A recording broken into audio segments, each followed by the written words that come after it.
오늘은 설교의 제목을 성경 본문에 있는 그대로 좋은 날 보기를 원한다면 이 제목을 가지고 오늘 성경 말씀에 있는 바를 따라서 여러분과 함께 이 말씀을 붙잡고 우리의 앞날이 하나님이 우리에게 주시는 좋은 날이 되기를 먼저 여러분들에게 주의 이름으로 축복을 드립니다.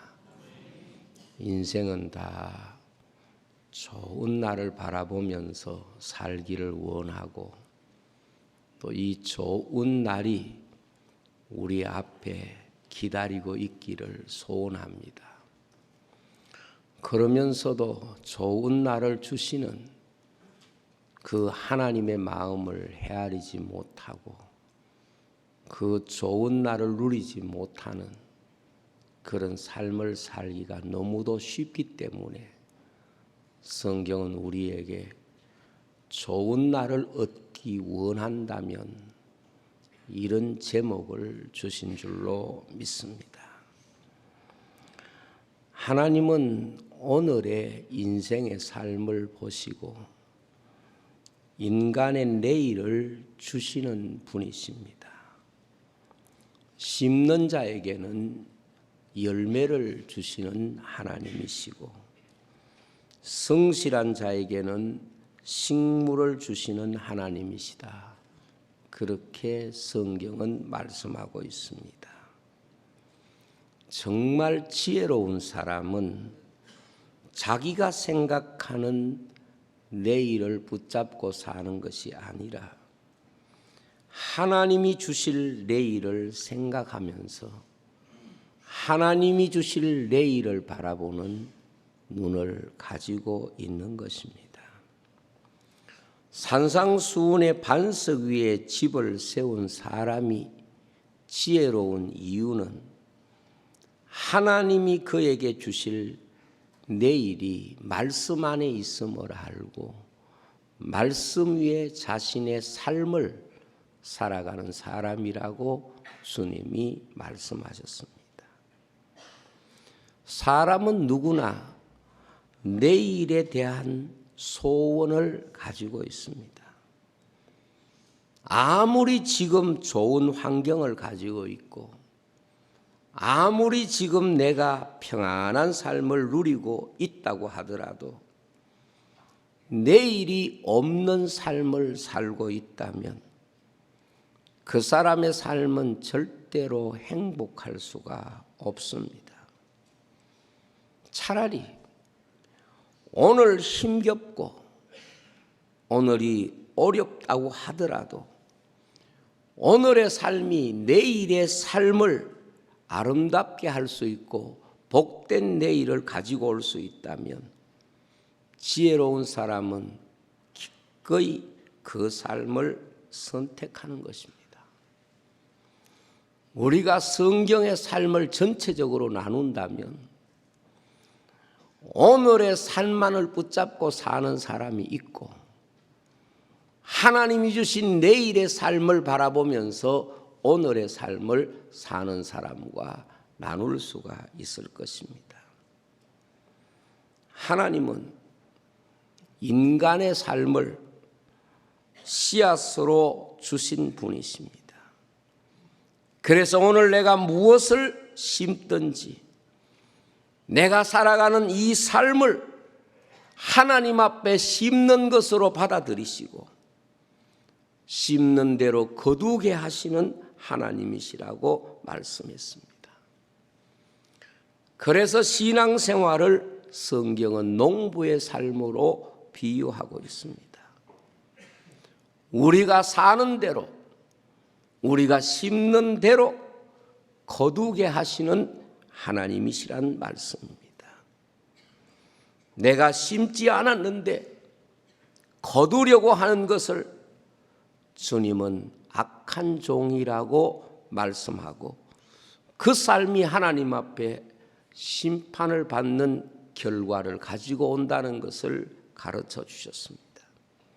그것은 하나님께서 내일을 주시는 원리에 전혀 맞지 않는 삶을 말하기 때문에 그렇습니다.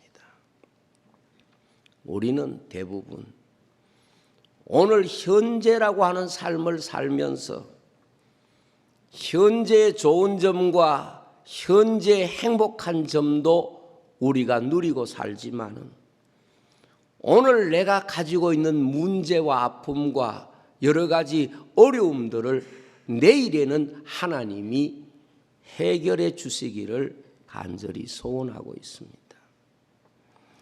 가끔 우리는 오늘 나의 현실을 해석할 때에 오늘 현실의 어려움과 고난을 해석하면서 물론 다 그런 것은 아니지만은 현재라는 삶을 어제 우리의 지나온 삶에 영향이 오늘이 되었다 이렇게 생각할 수도 있습니다. 우리 사람은 피조물 가운데 과거라고 하는 시간을 가지고 있는 존재입니다.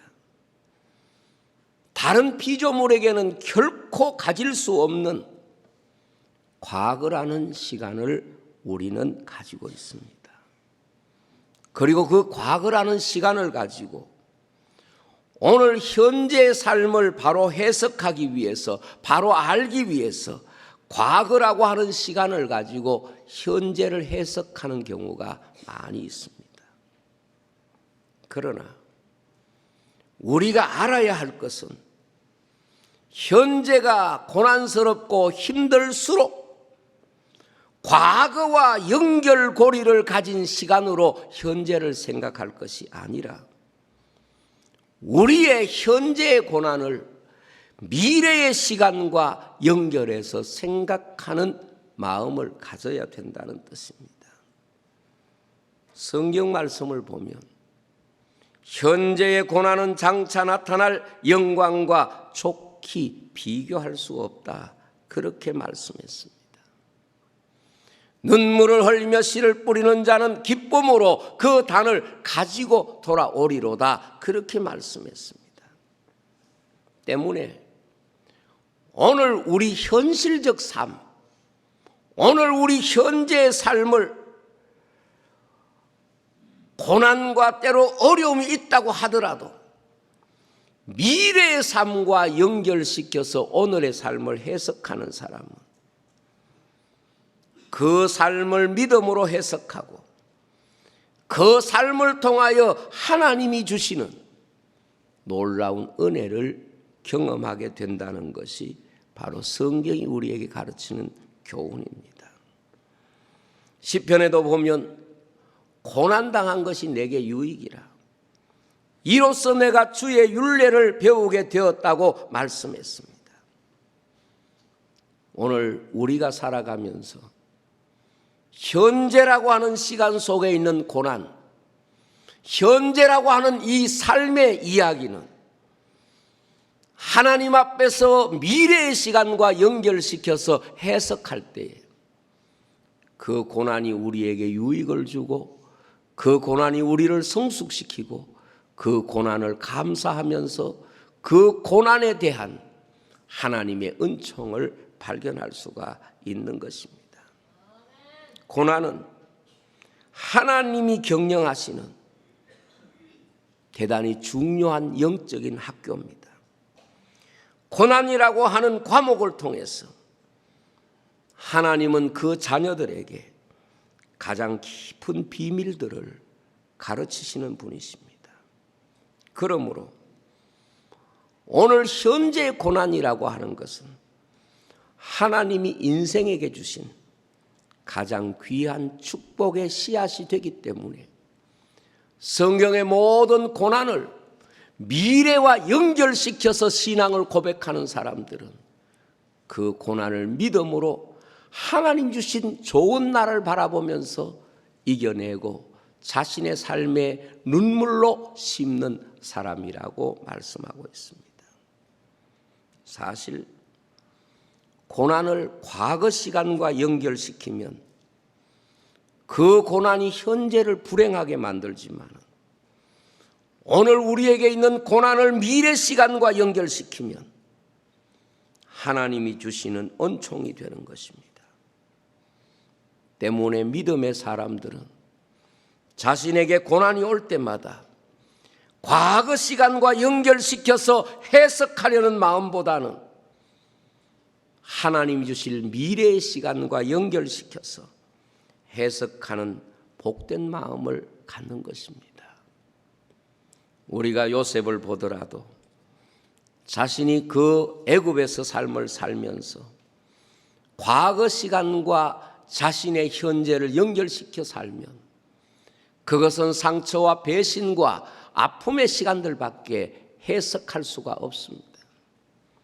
그러나 그 고난과 억울함을 미래 시간 속에 두고 해석해 보면 하나님이 그에게 주신 축복의 씨앗이요, 은총의 시간이고 좋은 날을 주시기 위해서 주신 어둠의 새벽 같은 시간이라는 것을 알 수가 있습니다. 오늘 이 시간 저도 그렇고 여러분들도 그렇고 하나님이 주시는 좋은 날을 바라보면서 하나님이 어떤 사람에게 좋은 날을 주시기로 약속하고 있는가, 이 말씀을 나누면서 은혜를 사모하고자 합니다. 첫째로 나중을 생각하라 하는 것입니다. 나중을 생각하라는 것입니다. 오늘 8절 말씀에 마지막으로 말하노니 너희가 다 마음을 같이하여 동정하며 형제를 사랑하며 불쌍히 여기며 겸손하며 그렇게 말씀했습니다. 우리가 만나는 사람 가운데 동정을 받을 만한 사람도 있습니다. 불쌍히 여겨야 될 그런 사람도 있을 수 있습니다. 지금은 분명히 그들의 삶이 어려울 수 있고 지금은 분명히 그들의 삶이 불쌍할 수가 있습니다. 그러나 우리가 사람을 대할 때에 나중을 생각지 않고 현재만 생각하고 사람을 대하면 나중은 후회가 되는 것입니다. 우리가 사람을 대할 때에 나중에 이 사람을 다시 만나게 될 것이라고 하는 생각을 항상 가져야 됩니다. 나중에 이 사람을 만날 때 후회하지 않고 만날 수 있는 마음으로 그 사람을 바라보라는 것입니다. 나중을 생각하는 사람이 반석 위에 집을 짓는 사람이고 기름을 준비한 5 처녀와 같은 지혜로운 사람입니다. 성경이 왜 이런 사람을 구원의 백성으로 하나님의 은총을 받는 사람으로 말씀하고 있는가 하면 인생이 나중을 생각하고 사는 사람, 이 사람이 지혜롭다는 뜻입니다. 우선 넓은 길이 좋다고 해서 나중을 생각하지 못하면 그것이 어리석은 사람이고 지금은 외롭고 힘들더라도 그 나중을 바라보는 시선을 가진 사람이 구원의 사람이요 지혜로운 사람인 것입니다. 우리가 누구를 만나더라도 동정할 줄 아는 사람이 되고 불쌍히 여기는 마음을 가져야 됩니다. 놀부와 흥부의 차이가 무엇입니까?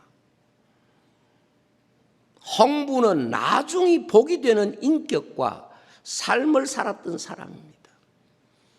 그래서 그가 어렵게 살았던, 그가 여러 가지 무시당하며 살았던 간에 그가 살아온 시간은 나중에 다 복이 됩니다. 그의 삶이 박 속에서 열려질 때마다 다 복이 아닌 게 없습니다. 그러나 놀부는 그 자신의 삶이, 그 자신의 인간관계가 나중에는 다 화가 되는 사람을 의미합니다. 자신이 살았던 모든 시간들이, 자신이 관계했던 모든 것이 나중에는 자기의 것을 다 뺏기고 아무것도 남는 것이 없는 그 삶을 지금 살아가고 있기 때문에 어리석은 것입니다. 우리의 속담에 원수는 외나무 다리에서 만난다 하는 말이 있습니다. 그 말을 오늘 우리가 이 말씀에 적용해 본다면 인생에게 만남이라고 하는 것은 절대로 오늘 끝이 아니라는 겁니다. 인생의 만남은 절대로 오늘이 마지막이 아니라는 뜻입니다. 때문에 다음에 만날 때 복으로 만날 수도 있고, 다음에 만날 때 화로 만날 수도 있고, 다음에 만날 때 감사가 될 수도 있고, 다음에 만날 때 후회가 될 수도 있습니다. 저는 성경에서 이것을 가장 극적으로 설명해 준 사건이 바로 다윗이 압살롬에게 쫓겨서 도망갔던 때에 일어난 두 사람의 이야기라고 생각을 했습니다. 다윗이 아들 압살롬에게 쫓겨서 신발도 신지 못하고 도망을 가야 하는 그 비참한 그 현실 속에서 두 사람을 만납니다. 한 사람은 시므이라고 하는 사람을 만납니다. 다윗이 비참하게 쫓겨갈 때 시므이는 티끌을 날리면서 저주하면서 그야말로 다윗을 향하여 비웃음과 온갖 악담을 부었습니다. 그리고 다른 한 사람 바르실레라고 하는 사람이 또 나옵니다. 바르실레는 다윗을 도왔던 사람입니다. 그런데 다윗이 도망가는 그 순간까지 다윗을 도우니까 다윗이 바르실레에게 이렇게 말합니다. 내가 이렇게 황급히 도망가지만은 당신도 나 따라가자. 여기 있어서 무슨 화를 받을지 모른다. 그렇게 말할 때 바르실레가 말합니다.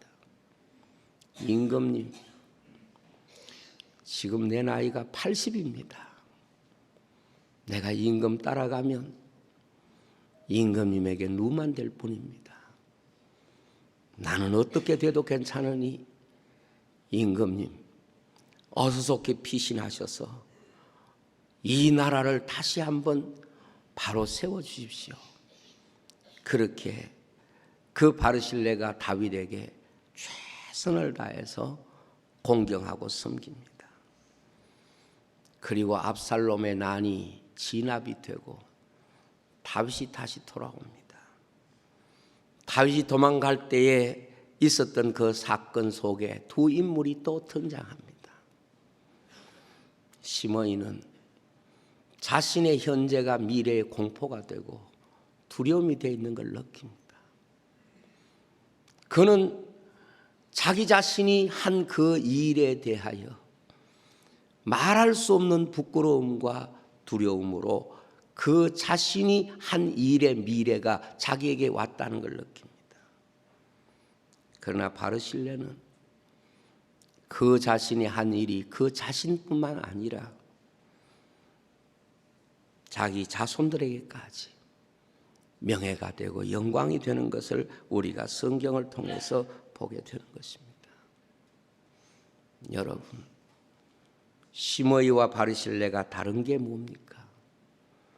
나중을 생각하지 않는 거예요. 시므이는 지금밖에 못 보는 사람인 거예요.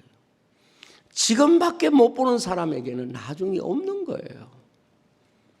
우리가 어떤 사람을 보더라도 그 사람이 지금은 동정을 받을 만큼 어렵고 지금은 불쌍히 여김을 받을 만큼 힘들다고 하더라도 그 사람의 나중을 생각한다면 우리가 하나님의 은총과 축복을 누리게 될 것입니다. 여러분, 정말 내일이 내게 좋은 날이 되기를 원한다면 다른 사람을 볼 때 그 사람의 나중을 보는 마음을 가져야 됩니다. 하나님은 그 나중을 오늘 우리가 베푼, 오늘 우리가 섬긴 이런 것을 통하여 나중이 아름다운 날, 복된 날이 되게 만드는 것입니다. 그래서 성경에 우리가 어렵고 힘든 사람을 향하여 베푼 것을 물 위에 던지는 씨앗처럼 말씀했습니다. 던졌는데 지금은 없는 것 같지만은 나중에 하나님이 좋은 날을 거두게 하시는 씨앗이 되게 하실 줄로 믿습니다. 성경에 보면 어리석은 사람들의 특징은 나중에 후회하는 삶을 쉽게 선택하는 것입니다. 한결같이 나중에 가면 자신의 선택을 후회하는 사람들이 바로 어리석은 사람들입니다. 누가 그렇습니까? 유다가 그렇습니다. 사울 임금이 그렇습니다. 바로가 그렇습니다. 가인이 그렇습니다. 아간이 그렇습니다. 그리고 인류의 조상 아담도 그런 사람입니다. 저는 교회를 섬기면서 성도들이 자신들의 문제가 딱 되면, 자신들의 입장이 딱 되면 나중 생각하기가 참 어렵구나, 지금밖에 못 보는구나, 이것을 느낄 때가 참 많습니다. 저도 그렇습니다. 그러나 우리가 항상 이걸 생각해야 돼요. 내일이 내게 좋은 날이 되기를 원한다면, 내일이 내게 복된 날이 되기를 원한다면 언제나 나중을 생각할 줄 아는 사람이 되어야 합니다. 우리가 어떤 것을 소유하게 될 때에 나중에 후회할 것을 선택할 수 있다는 걸 항상 명심해야 됩니다. 깊이 생각하지 않고 한 선택은 나중에 반드시 후회를 가지고 오기 때문에 그렇습니다. 생각 없이 한 우리의 현재는 나중에 우리의 부끄러운 자화상으로 우리를 만나게 될 것입니다. 오늘 우리가 이 세상을 살면서 특별히 인간관계 속에 우리가 동정하고 불쌍히 여기는 것은 현재로 볼 때는 내가 무시할 수도 있고 내가 가볍게 볼 수도 있는 대상을 말합니다.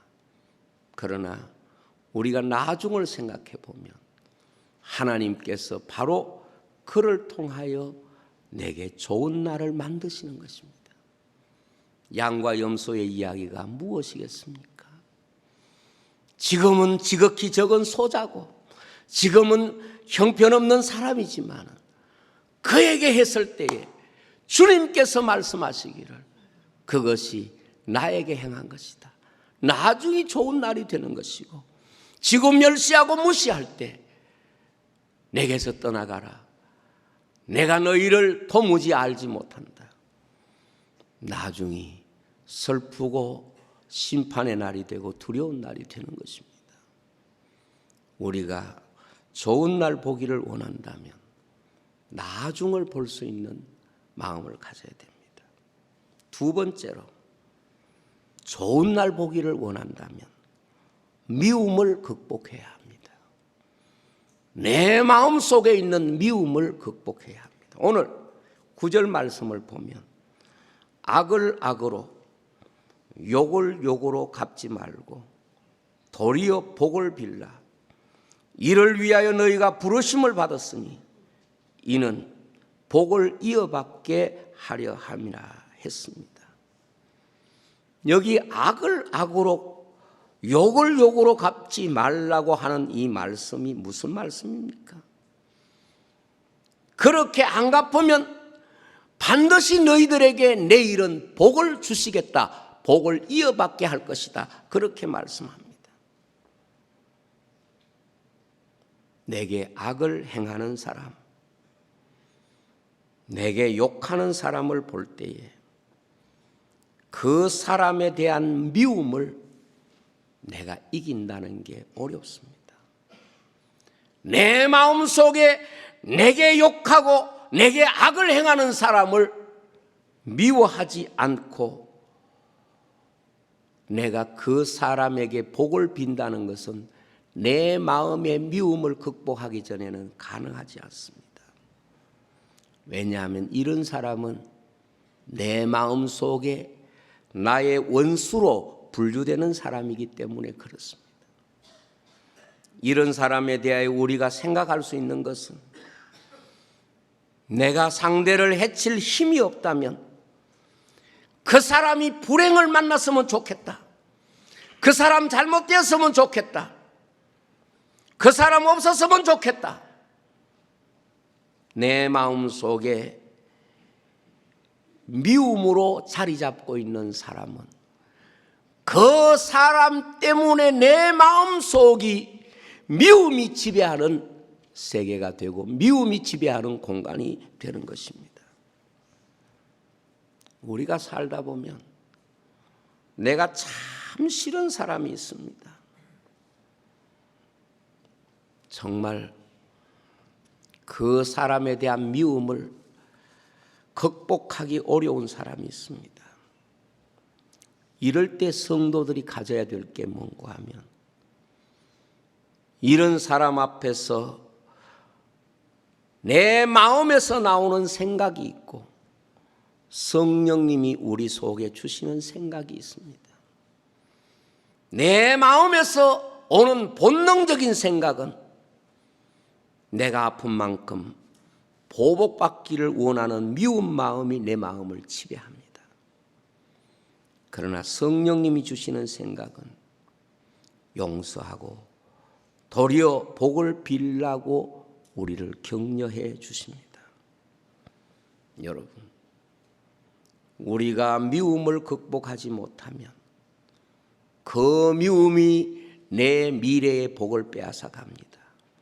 미움을 이기지 못하면 이미 미움에게 자신의 마음의 영토를 함락당한 것입니다. 그러면 미움이 내 마음 속의 영적인 보화들을 마음껏 유린해 갈 것입니다.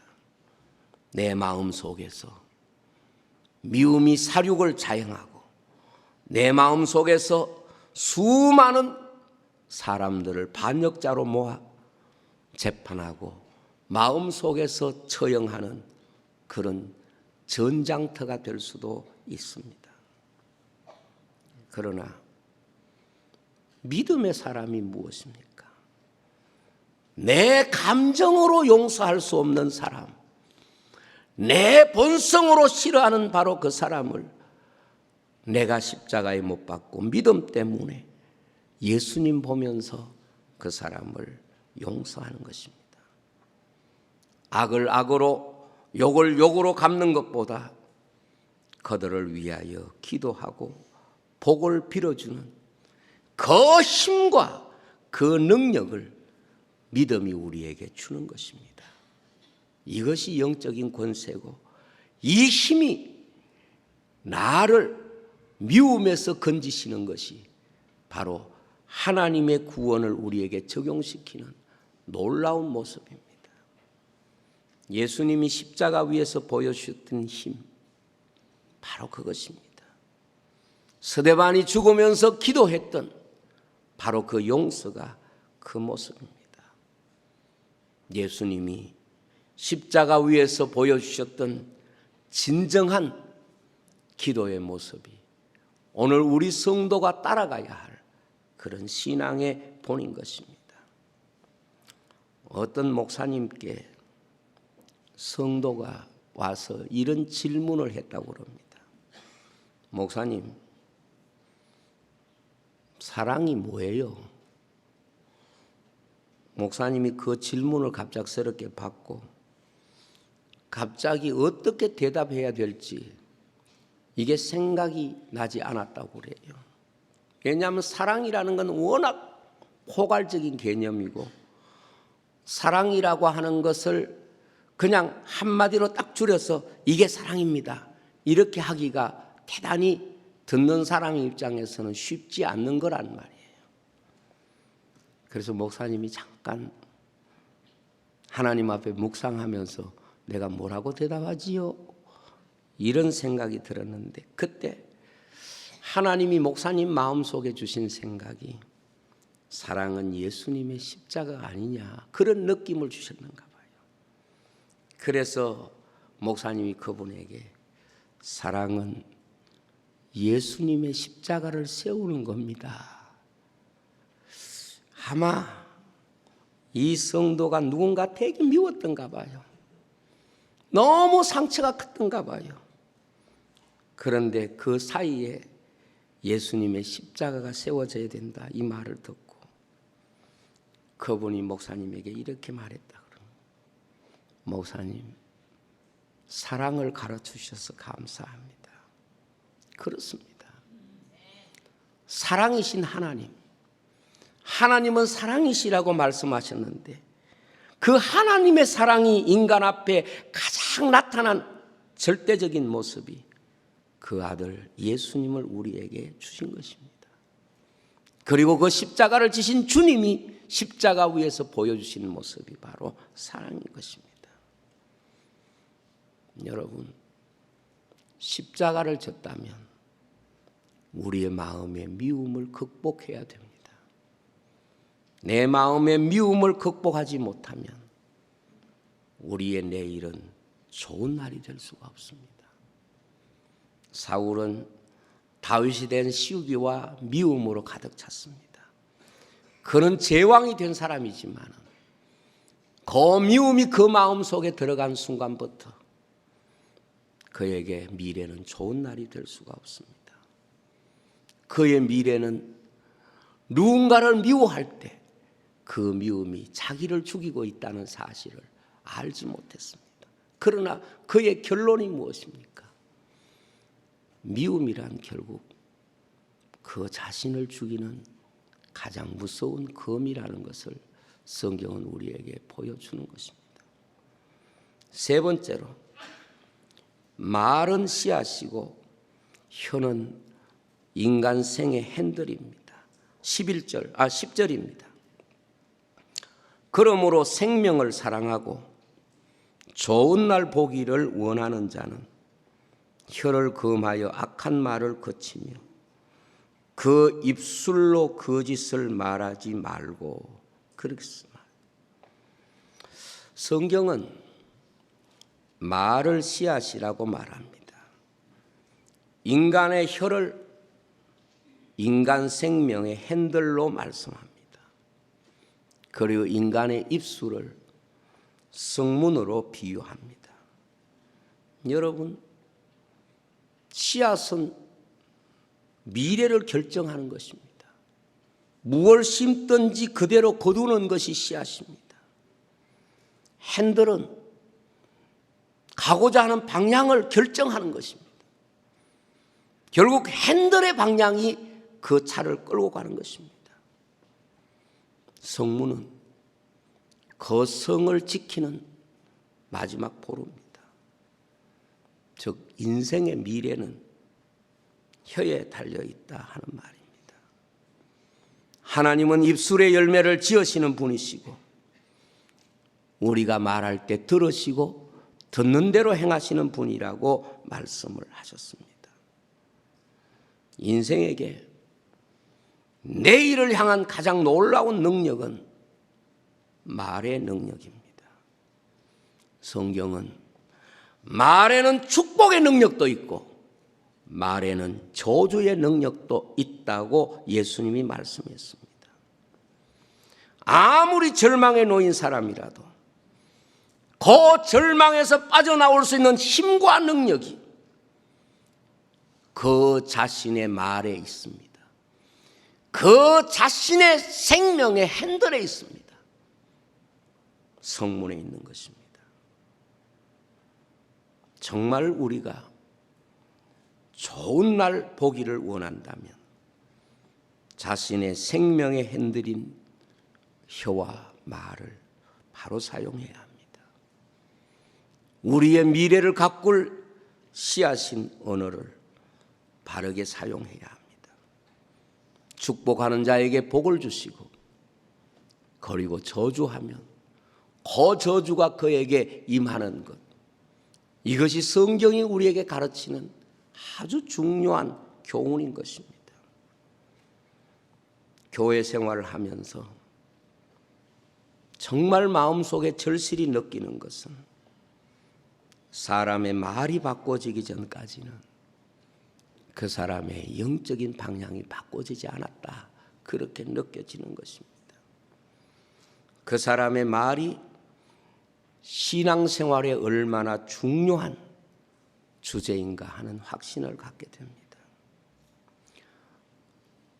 과거의 MBC 방송에서 이 말의 힘에 대한 실험을 한 영상을 제가 여러분들에게 보여드렸습니다.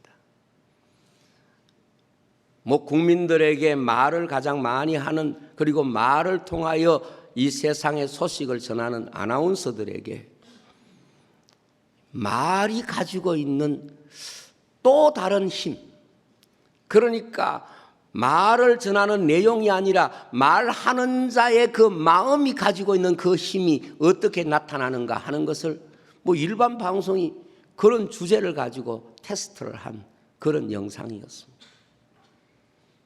갓 지은 밥을 비커에 담아가지고 2개씩 준 거예요. 직원들에게, 아나운서들에게. 그리고 하나에게는 좋은 말만 하게 하는 거예요. 축복한다, 사랑한다, 예쁘다, 이렇게 좋은 말을 계속하고, 똑같은 밥인데 하나에게는 밉다, 못됐다, 악하다 이런 말을 계속한 거예요. 그리고 일주일인가 열흘인가 모르겠는데 좀 시간이 지나서 그것을 다 거두어서 본 거예요. 그런데 똑같은 밥이고 똑같은 사람이 말을 했는데 이쁘다, 아름답다, 좋은 말을 한 그 밥은 하얀, 어떻게 보면 유익한 곰팡이가 꽉 이렇게 있는데, 나쁜 말을 한 이 비커에 있는 밥은 시커멓게 썩어서 보기에도 굉장히 흉한 그런 모습을 하고 있어서 그 프로그램을 진행했던 아나운서들이 다 이렇게 말하는 거예요. 우리가 말하는 내용도 중요하지만 말하는 자의 마음 얼마나 중요한지 이제 알겠다. 이제부터 착한 마음으로, 좋은 마음으로 말해야 우리의 말이 다른 사람에게 유익을 주는 말이 되겠다. 이렇게 결론지어 말하는 것을 보았습니다. 그러므로 생명을 사랑하고 좋은 날 보기를 원하는 자는 혀를 금하여 악한 말을 거치고 그 입술로 거짓을 말하지 말고 그랬습니다. 여러분, 우리의 미래를 향한 좋은 날 보기를 원한다면 우리의 생의 핸들을 바로 잡아야 되고, 그리고 그 미래에 거둘 좋은 씨앗을 뿌리는 것이 바로 말이라는 것을 성경은 우리에게 말씀하고 있습니다.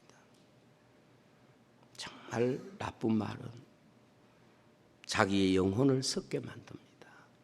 어둡게 만듭니다. 저도 자유롭지는 못하지만 가장 성도들에게 두려운 현실은 그 미래에 대해서 두렵게 여기는 사람을 볼 때 이 말의 변화가 일어나지 않는 사람이라고 생각합니다. 함부로 말하는 사람은 난폭운전이에요. 함부로 말하는 사람은 이게 무면허 운전과 같아요. 모든 것을 한순간에 잃어버릴 수가 있습니다. 저는 여러분과 같이 우리가 좋은 날 보기를 원하는 이런 소원을 가지고 살지 않습니까? 오늘 아무리 우리가 좋은 걸 누리고 많은 것을 가졌다고 하더라도 내일이 없는 인생을 누가 원합니까? 오늘 비록 힘들고 어렵다고 하더라도 내일의 좋은 날을 보면서 오늘 수고하고 노력하고 애쓰는 것이, 이게 우리 인생의 삶의 가장 보편적인 가치입니다. 좋은 날을 보기를 원한다면 여러분들의 모든 인간관계에서 나중을 생각해 보시기 바랍니다. 언젠가 이 사람을 만나야 되고 내가 이 사람을 다시 만날 때 복된 만남이 될 수 있는 것이, 이것이 바로 내 인생의 좋은 날이 되는 것입니다. 그리고 우리의 마음의 미움을 극복해야 됩니다. 내 마음속에 미움을 품고 있으면서 내일이 좋은 날이 되기를 원한다는 것은 결코 성경적이지 않습니다. 자기가 자신을 지켜내지 못합니다. 그리고 우리의 말은 내일 거둘 씨앗이고 우리가 갈 미래를 향한 방향이라는 것을 기억하고, 저나 여러분들이나 내일이 좋은 날이 되시기를 주의 이름으로 축복을 드립니다. 기도하겠습니다.